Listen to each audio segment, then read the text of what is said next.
आप देख रहे हैं देश का सबसे भरोसेमंद चैनल दिल्ली नेशनल।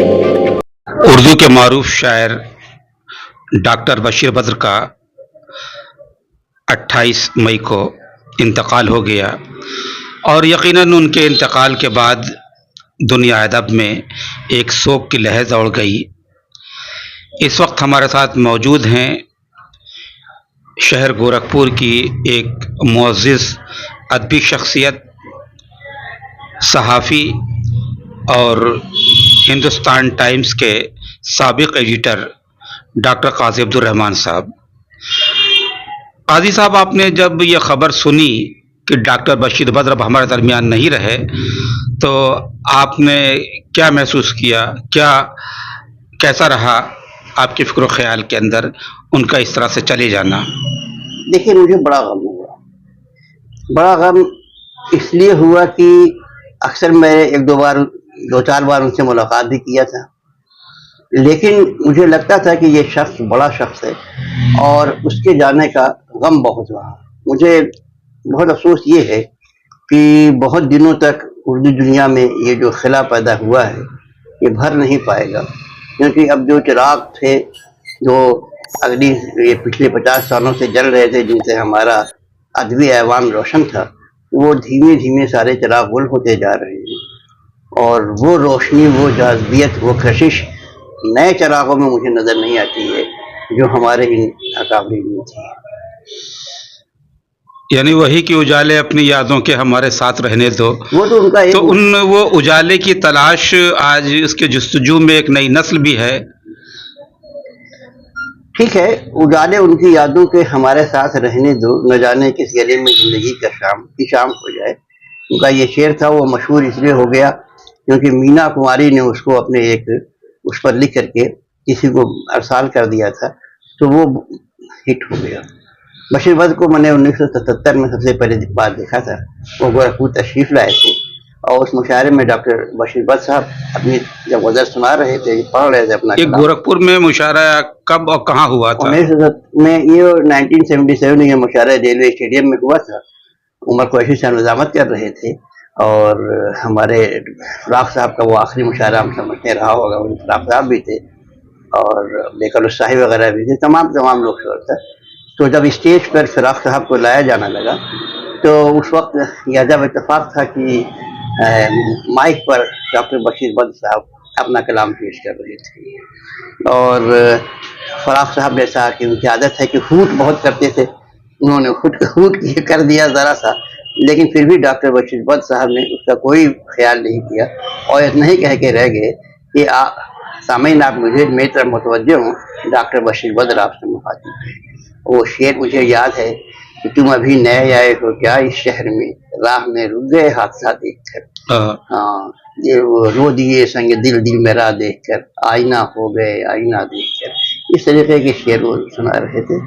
कभी से ये लगने लगा था कि ये शायर जो है कुछ दूसरे अंदाज का शायर है। फिर मैंने उन पर एक मजमून भी लिखा कि नए गज़ल, ये गज़ल का लहजा नया।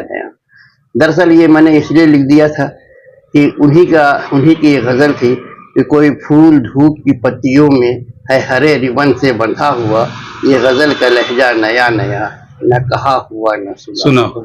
तो बशीर बद्र उस लबो लहजे के शायर थे जो न कहा गया था न सुना गया था। लोग जब शायरी उस वक्त कर रहे थे तो शायरी को मुख्तलिफ हिस्सों में, खानों में तकसीम कर रहे थे। कोई मकसदियत की बात करता था, कोई दाखिलियत की बात करता था, कोई खारजी हकीकत निगारी की बात करता था, लेकिन बशीर बद्र ने इन सब से अपने आप को महफूज रखा और उन्होंने भरपूर ज़िंदगी की और भरपूर शायरी की। उनकी महबूबा ही उनकी शरीक हयात थी और वो शरीक हयात ही उनकी ज़िंदगी की सबसे बड़ी रूह रवा थी।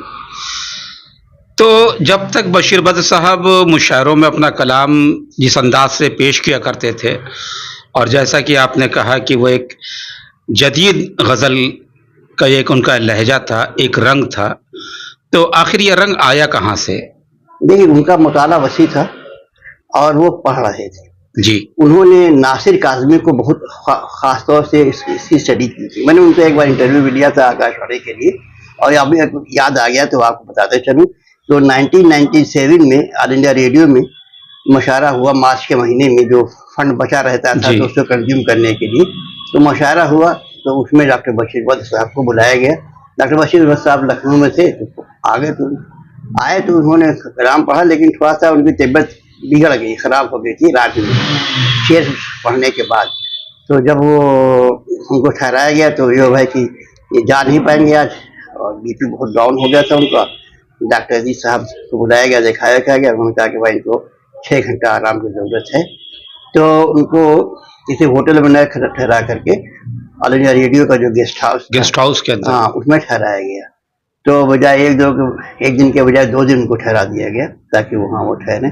تو اس وقت ان سے کافی آنا جانا ملاقات، ان کے کھانے پینے کا، 2-3 لوگ جو اردو کے میں کام کر رہے تھے، ہم تھے، آفتاب تھے، محسنہ خان تھی، ان لوگوں کو لگایا گیا تھا کہ ان کے کیئر ٹیکر کے طور پہ کہ بھائی ان کو دیکھتے رہنا، کھانا پانی یہ سب انتظام کرنا. اور بل جو ہے وہ نجم الحسن صاحب جو اکاؤنٹنٹ تھے ان کو دیتے رہنا، تو ان کو دیا جاتا رہا، اور سارا کھانا پانی ہوتا. تو وہ ان سے زیادہ ملاقات اس وقت بھی ہو گئی تھی. 3 دن لگاتار وہ پورا کاشواڑی میں موجود تھے. تو انٹرویو میں کیا خاص باتیں رہیں؟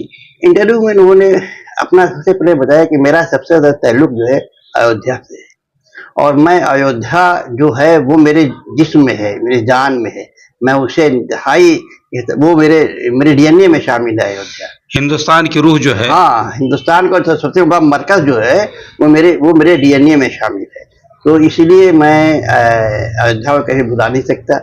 اور دوسری بات وہ یہ کہتے تھے کہ جب ہمارے والد چلے گئے اور بہت جلدی ان کا عمر میں ہی، تو ماں نے بڑی مشقت کیا ہمارے ساتھ، اور میں شعر کہتا تھا اور وہ ناپسندیدہ کرتی تھیں، اس کو وہ کر دیتی تھیں.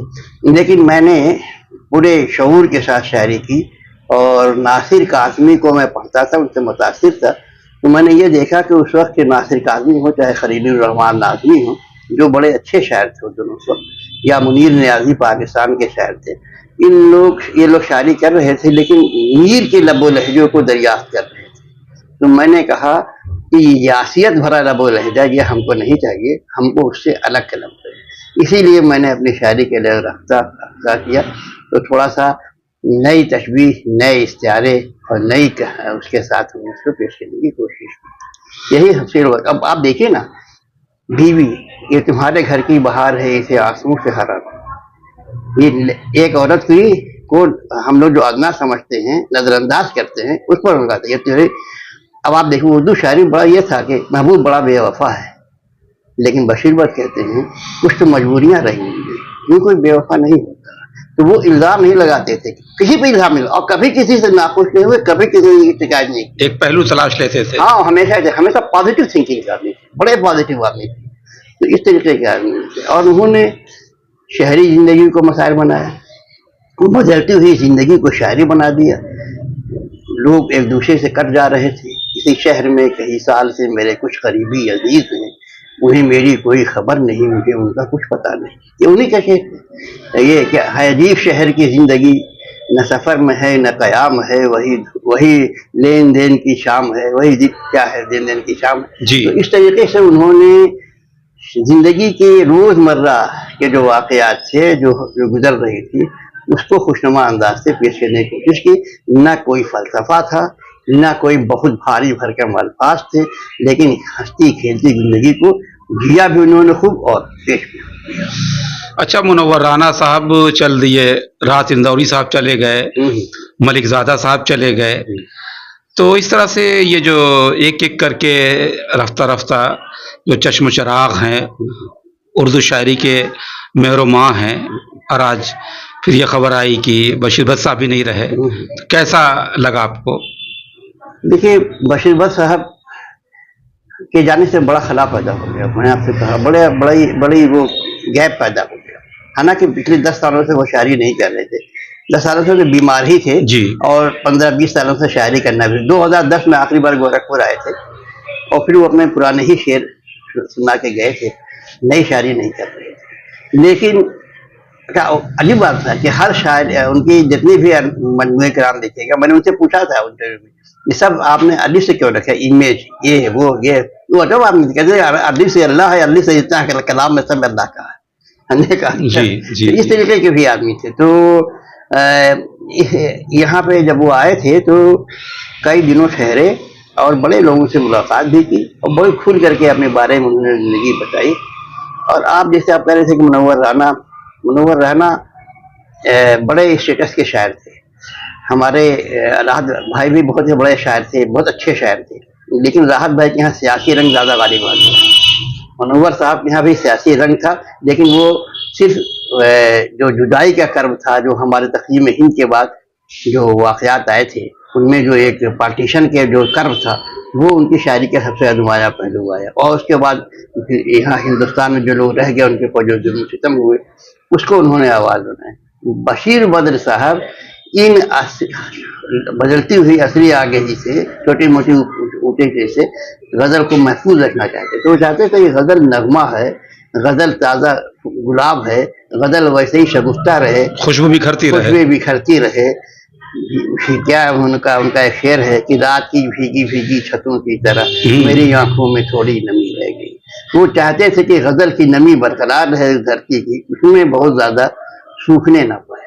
अच्छा, इस गज़ल की नमी को तलाश करने में बशीर बद्र साहब ने अलीगढ़ मुस्लिम यूनिवर्सिटी में तालीम भी हासिल की। तो अलीगढ़ का माहौल तो हमेशा से रूमानी रहा है, मजाज से लेकर के और दूसरे शोरा तक। तो क्या इसका असर उनकी शायरी में भी कहीं नजर आता है? देखिए, जिस रूमानी अंदाज की बात आपने कहा, जिस रूमानी अंदाज के शायर मजाज थे, वो सिर्फ रूमानियत के शायर थे। उनके लिए ज़रूरी था कि वो जो रूमानी शायरी वो करते थे, वो रूमानी शायरी सबके बस की बात नहीं थी। वो या तो वो करते थे या अख्तर शिरानी करते थे, समझा आपने।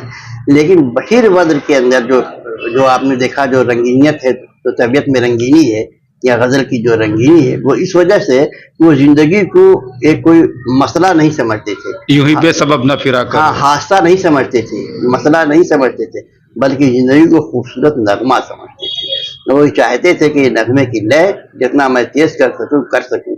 खुसरू की अगर आप कहेंगे तो अमीर खुसरू से ये जो राब्ता, ये राय है। अमीर खुसरू की शायरी में भी कोई शिकवा नहीं, जिंदगी एक तरंग के साथ चलती है, वही तरंग। तो आप ये कहना चाहते हैं कि बशीर बद्र की शायरी में कहीं ना कहीं तसव्वुफ का भी रंग है?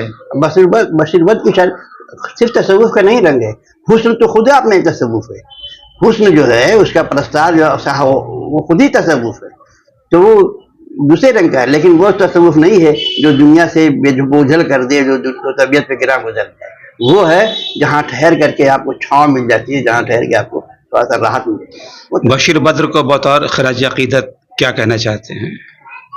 बशीर बद्र को मैं ये कहना चाहता हूँ कि गज़ल के नए लहज़ लहजे का ये शायर, जिसने तकरीबन 4 दहाई तक उर्दू गज़ल के ऊपर अपनी हुकूमत की और उर्दू गज़ल को मालूमाल किया, मुख्तलिफ तशबीहात और इश्तारों की वजह से उसने ज़िंदगी के जितने रंग थे उसको शायरी के रंग बना दिया।